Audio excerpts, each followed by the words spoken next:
Petugas gabungan yang terdiri dari anggota Kepolisian Resort Lahat, Dinas Kesehatan, Badan Ketahanan Pangan, Satpol PP, serta Yayasan Perlindungan Konsumen Indonesia Kabupaten Lahat mendatangi sejumlah tempat pembuatan tahu dan tempe yang tersebar di Kota Lahat serta di beberapa pasar tradisional.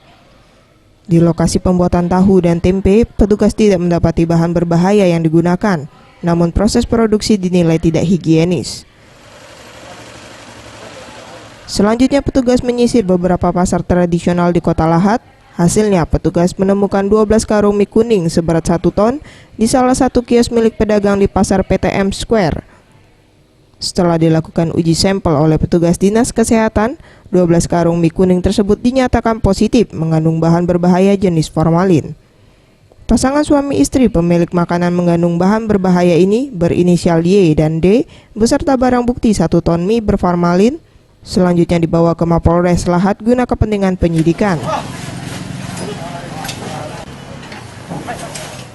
Kapolres Lahat AKBP Rantau Isnur Eka mengatakan tersangka akan menjalani proses hukum.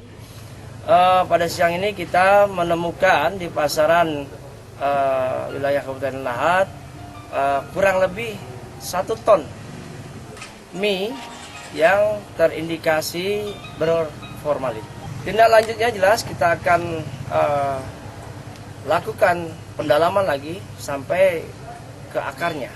Insya Allah pasti kita proses secara hukum. Kedua tersangka terancam dijerat pasal 136 Undang-Undang Nomor 1 Tahun 2012 tentang pangan dengan ancaman hukuman maksimal 5 tahun penjara atau denda 10 miliar rupiah, serta pasal 62 Undang-Undang Nomor 8 Tahun 1999 tentang perlindungan konsumen dengan ancaman hukuman 5 tahun penjara.